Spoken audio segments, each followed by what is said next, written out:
90% سے زیادہ امریکی رات کا کھانا 7 بجے تک کھا لیتے ہیں، 8 بجے تک بستر میں ہوتے ہیں اور صبح 5 بجے سے پہلے اٹھ جاتے ہیں۔ ذرا بھی دیر ہو جائے تو بر وقت دفتر میں نہیں پہنچ سکتے۔ بڑے سے بڑا ڈاکٹر 6 بجے صبح ہسپتال میں موجود ہوتا ہے۔ پورے یورپ، امریکہ، جاپان، آسٹریلیا اور سنگاپور میں کوئی دفتر، کوئی کارخانہ، کوئی ادارہ، کوئی ہسپتال ایسا نہیں جہاں اگر ڈیوٹی کا وقت 9 بجے ہے تو لوگ 9:30 بجے آ جائیں۔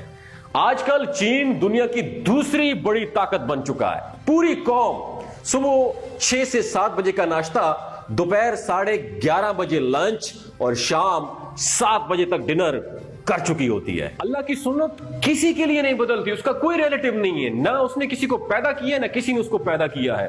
جو محنت کرے گا وہی کامیاب ہوگا۔ اگر عیسائی ورکر تھامسن میٹیکوف صبح 7 بجے دفتر پہنچ جائے گا تو کامیاب ہوگا، تو دن کے 1 بجے تولیہ بردار کنیزوں سے چہرہ صاف کروانے والا بہادر شاہ ظفر مسلمان بادشاہ ہی کیوں نہ ہو، ناکام ہی رہے گا۔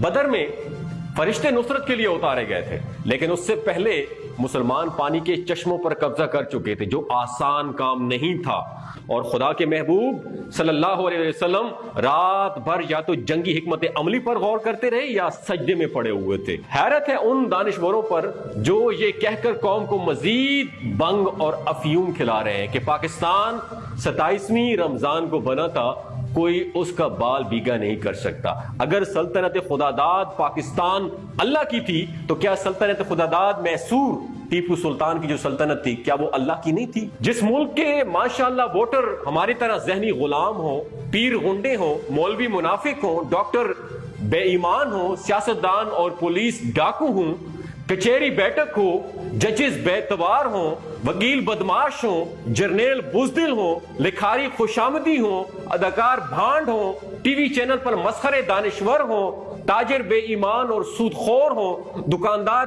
چور ہوں، عوام اپنی جہالت اور معمولی وقتی فائدے کے لیے اپنی آئندہ نسلوں کے مستقبل سے لاپرواہ ہوں، میری طرح، جہاں 3 سال کی بچی سے لے کر 50 سال تک کی عورتوں کا ریپ معمولی بات اور مجرموں کو سیاسی دباؤ میں آ کر چھوڑ دیا جائے۔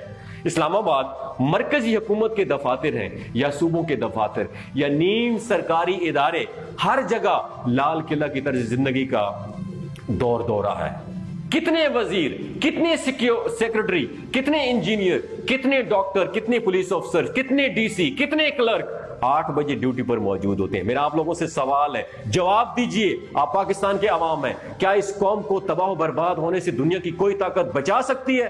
نہیں بچا سکتی ہے۔ جس میں کسی کو تو اس لیے مسند پر نہیں بٹھایا جا سکتا کہ وہ دوپہر سے پہلے اٹھتا ہی نہیں، اور کوئی اس پر فخر کرتا ہے کہ وہ دوپہر کو اٹھتا ہے لیکن سپہر تک ریموٹ کنٹرول کھلونوں سے دل بہلاتا ہے، گیجٹ سے، جبکہ کچھ تو اس بات پر فخر کرتے ہیں کہ وہ دوپہر کے 3 بجے اٹھتے ہیں۔ کیا اس معاشرے کی اخلاقی پستی کی کوئی حد باقی ہے دوستو؟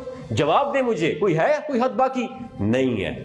جو بھی کام آپ یاد رکھیے دوپہر کو زوال کے وقت شروع کریں گے، اس میں آپ کو زوال ہی ملے گا، وہ زوال کی طرف جائے گا۔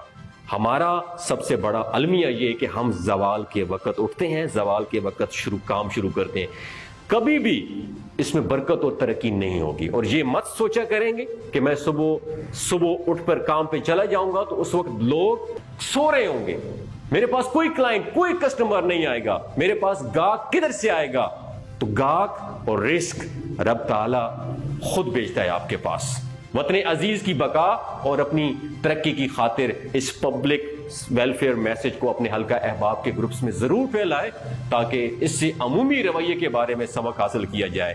دوستو، پیوست راہ شجر سے امید بہار رکھ، ہو سکتا ہے آپ کے اس میسج سے، میرے اس میسج سے پورے پاکستان میں تھوڑی سی بھی تبدیلی آ جائے۔ یاد رکھیں، جو ملک زوال کے وقت کام شروع کرتے ہیں ان کو زوال ہی حاصل ہوتا ہے۔ صبح سویرے اٹھیں، نبی کی سنت کو تازہ کریں، واک کیا کریں، اور ٹائم پہ اپنے کاروبار والی جگہ پہ، اپنی جاب والی جگہ پہ پہنچ جائیں۔ یقین مانیں پاکستان ترقی حاصل کر۔ آج کے بعد یہ سب سے بڑی کمپین ہے کہ صبح سویرے اٹھیں، خدا را صبح سویرے اٹھیں اور اپنے ملک کو ترقی کی راہ پہ گامزن کریں۔ آپ کا بہت شکریہ۔